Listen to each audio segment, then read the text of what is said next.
أعوذ بالله من الشيطان الرجيم. بسم الله الرحمن الرحيم.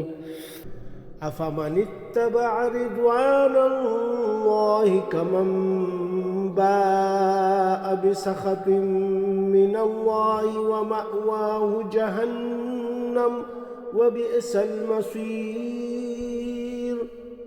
بلا جو شخص اللہ کی خوشنودی کا تابع ہو وہ اس شخص کی طرح ہو سکتا ہے جو اللہ کی طرف سے ناراضی لے کر لوٹا ہو اور جس کا ٹھکانہ جہنم ہو اور وہ بہت برا ٹھکانہ ہے۔ ہم درجات عند اللہ واللہ بصیر بما یعملون۔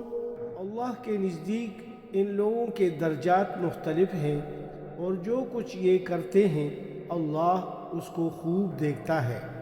لقد من اللہ علی المؤمنین اذ بعث فیہم رسولا من انفسہم یتلو علیہم آیاتہ ویزکیہم ویعلمہم الکتاب والحکمہ وَإِن كَانُوا مِن قَبْلُ لَفِي ضَلَالٍ مُبِينٍ۔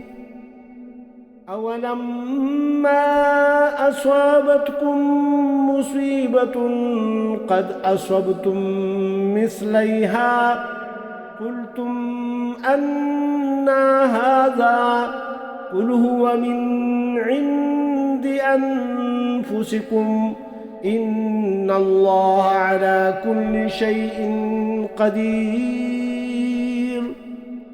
حقیقت یہ ہے کہ اللہ نے مومنوں پر بڑا احسان کیا کہ ان کے درمیان انہی میں سے ایک رسول بھیجا جو ان کے سامنے اللہ کی آیتوں کی تلاوت کرے، انہیں پاک صاف بنائے اور انہیں کتاب اور حکمت کی تعلیم دے، جبکہ یہ لوگ اس سے پہلے یقیناً کلی گمراہی میں مبتلا تھے۔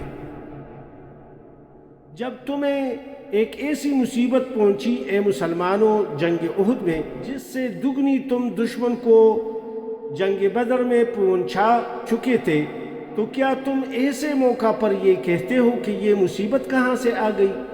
کہہ دیجئے کہ یہ خود تمہاری طرف سے آئی ہے، بے شک اللہ ہر چیز پر قادر ہے۔ صدق اللہ العظیم۔